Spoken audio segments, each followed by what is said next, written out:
La Biblia sobre la conducta homosexual. Los eruditos revisionistas argumentan que la Biblia no condena el comportamiento entre personas del mismo sexo, pero estos intentos de reinterpretar las escrituras fracasan.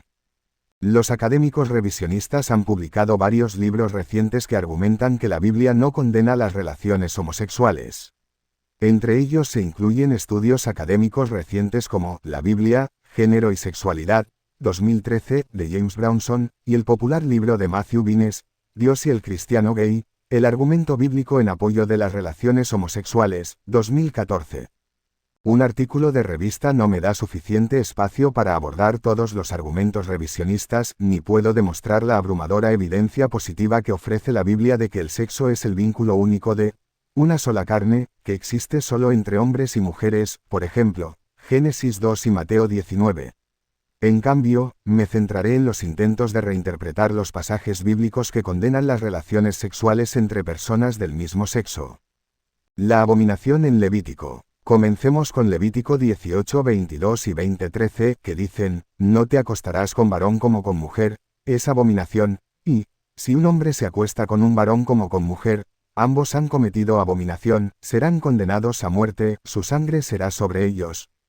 Una forma de argumentar en contra de estos pasajes es plantear lo que yo llamo la objeción de los mariscos. Keith Sharpe lo expresa así: hasta que los fundamentalistas cristianos boicoten los restaurantes de mariscos, dejen de usar camisetas de polialgodón y lapidan a sus hijos descarriados, no hay obligación de escuchar sus diatribas sobre que la homosexualidad es un pecado, de Gay Gospels. En otras palabras, si podemos ignorar reglas como la prohibición de comer mariscos en Levítico 11:12, entonces deberíamos poder desobedecer otras prohibiciones del Antiguo Testamento. Pero este argumento confunde las leyes ceremoniales temporales del Antiguo Testamento con sus leyes morales permanentes.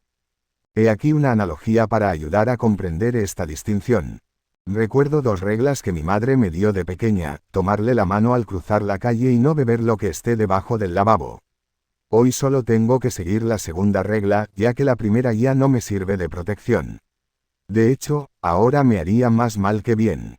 Las leyes rituales ceremoniales del Antiguo Testamento eran como la regla de la mano de mamá. La razón por la que prohibían a los israelitas usar ciertas telas o alimentos, o interactuar con fluidos corporales, era para mantenerlos ritualmente separados de sus vecinos paganos. Los ritos que implicaban pureza y limpieza externas ayudaban a los israelitas a comprender mejor la pureza interna que exige la ley de Dios. Pero para la época del Nuevo Pacto, las leyes ceremoniales ya no eran necesarias para lograr este objetivo, por lo que fueron derogadas, Marcos 7:19.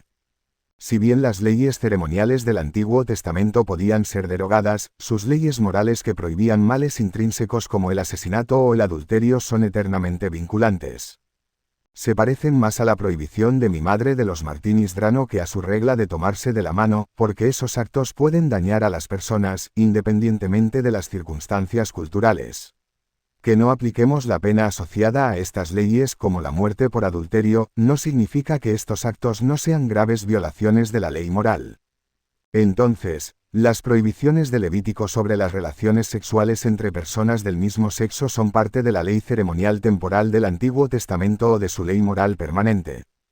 Primero, observe que Levítico 18:22 se encuentra entre las leyes morales y no las ceremoniales. El versículo 20 condena el adulterio, el versículo 21 condena el sacrificio de niños y el versículo 23 condena la bestialidad. Es cierto que el versículo 19 se refiere a una ley ceremonial relacionada con la menstruación, pero esta prohibición simplemente prohíbe las relaciones sexuales durante la menstruación. Los demás versículos de esta sección describen males morales que son impurezas, profanos, pervertidos, y, en el caso de las relaciones homosexuales, abominaciones. Las relaciones sexuales ilícitas con una mujer que menstrua nunca se consideran abominación, ni perversión, como los demás delitos morales que se enumeran junto a él. En segundo lugar, a diferencia de la idolatría, el asesinato, el adulterio o la violación del Sabbat, la Biblia nunca prescribe la pena de muerte por violar las leyes ceremoniales. Por ejemplo, Levítico 20:18 prescribe el exilio para quien se vuelve impuro al tener relaciones sexuales con una mujer que está menstruando. Pero prescribe la pena de muerte para el adulterio, la bestialidad, el incesto y las relaciones homosexuales, todos los cuales caen bajo la ley moral inmutable.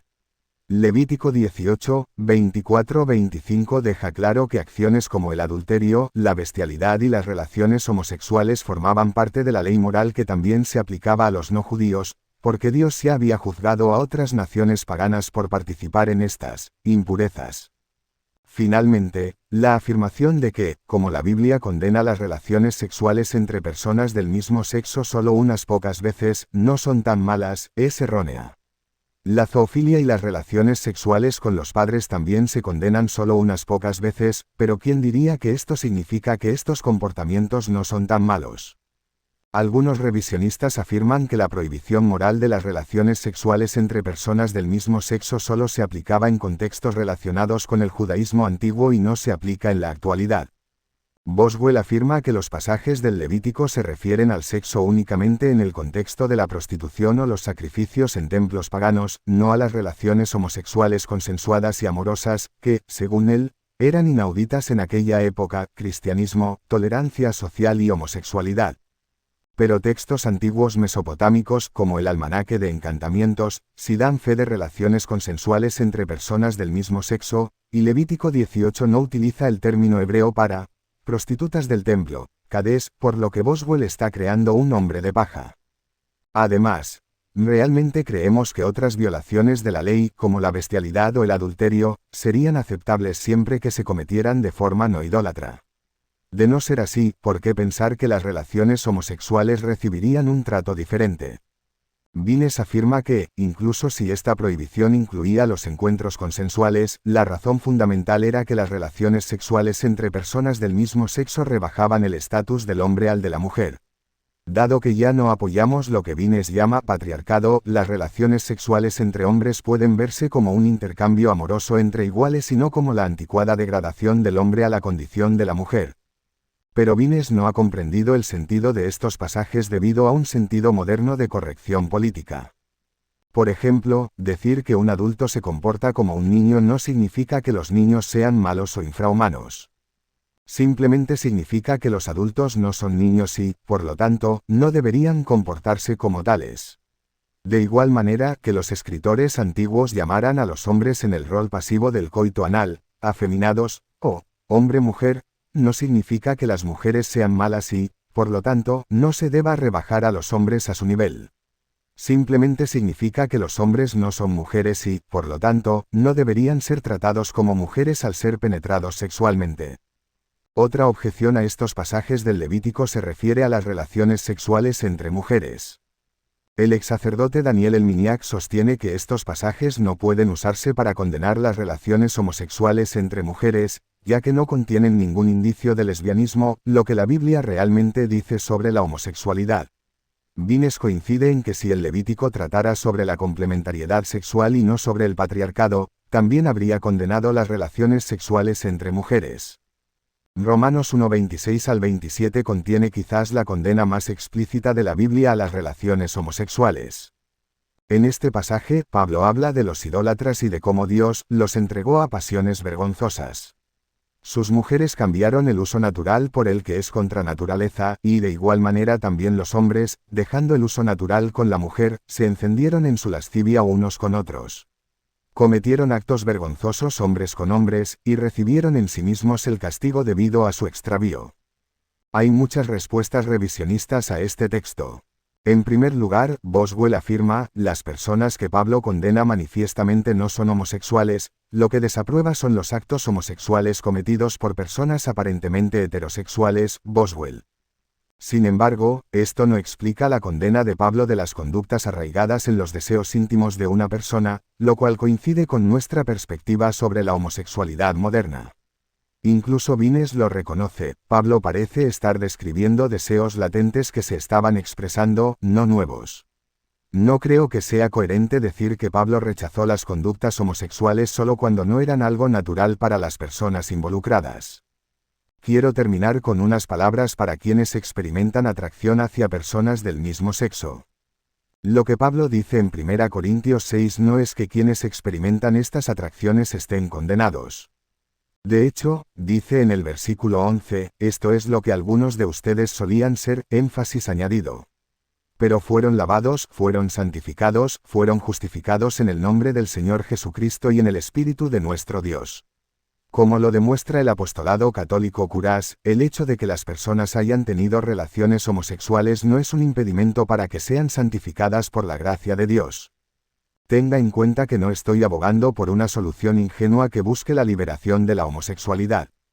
En cambio, Curás ayuda a hombres y mujeres con atracción hacia personas del mismo sexo a llevar una vida casta y plena, sobre la que puede obtener más información en curaguer.org.